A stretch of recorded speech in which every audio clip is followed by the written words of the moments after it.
after his bowlers were smashed for a record-breaking total of 6 to 481 from 50 overs. Payne then saw his batting lineup bowled out for 239 to hand England an unassailable 3-0 series lead. The defeat was Australia's worst in 915 ODIs stemming back to 1971 and usurping the 206-run loss to New Zealand 32 years ago. Payne used 8 bowlers in an effort to stem the tide of runs, with Alex Hales 147, Johnny Bairstow 129, and Jason Roy 82, setting the platform a mammoth total at the ground where the Test side were bowled out for 60 before lunch on the last visit 3 years ago. AJ Tye went wicketless for 100 runs from 9 overs with Jhye Richardson the pick of the bowlers with unflattering figures of 3 to 92. I've been playing cricket since I was a kid and that is the hardest day's cricket of my life, Payne said. Everything we tried didn't work and everything they tried came off. Normally that happens for an hour or two and you get a wicket.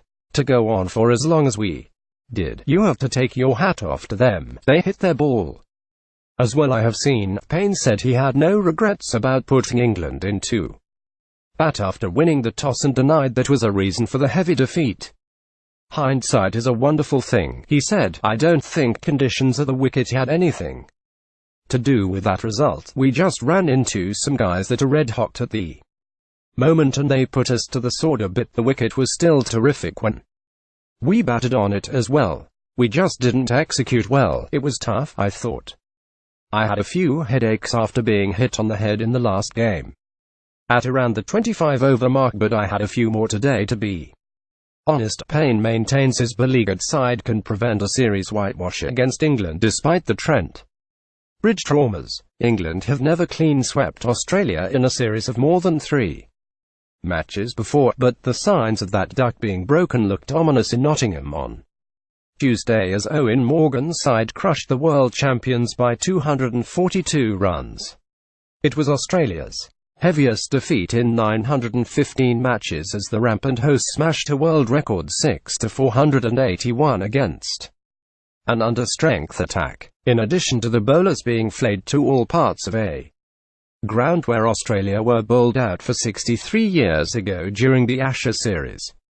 The batsmen once again flopped. The struggles against spin were once again on display with Adil Rashid 4 to 47 and Moeen Ali 3 to 28 ripping through the Australian lineup. Travis Head top scored with 51, but Marcus Stoinis 44 was the only other player to pass 25 on a perfect batting surface. Payne was keen to give credit to the home side, but claimed the experience would stand his young players in good stead in the long run. They played some unbelievable cricket shots, he said, but at the same time we'll look at it.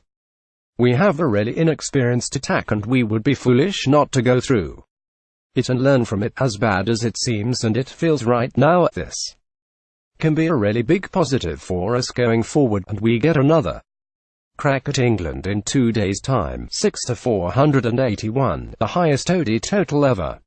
The previous mark was 3 to 444, also set by England at Trent Bridge against Pakistan 2 years ago. 242-run loss, Australia's heaviest ODI defeat. The previous low point was a 206-run loss to New Zealand at Adelaide Oval in 1986, 242-run win, England's biggest ODI win. The previous high was a 210-run victory over NZ at Edgbaston in 2015, first time Australia have lost 4 bilateral ODI series in 2 matches in a row.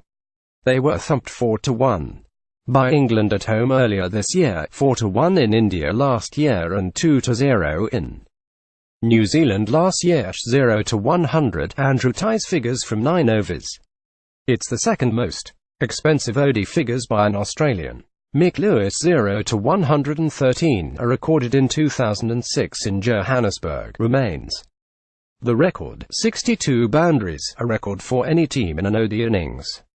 The previous mark was 59, 21 sixes. England's previous best effort in an ODI was 16.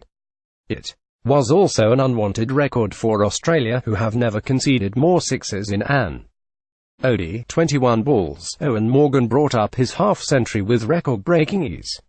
The previous best by an English batsman in an ODI was Jos Buttler's 22-ball 50, 150-plus partnerships. England had 2 of them. That's only happened once before in the nation's ODI history, at the same venue in 2016.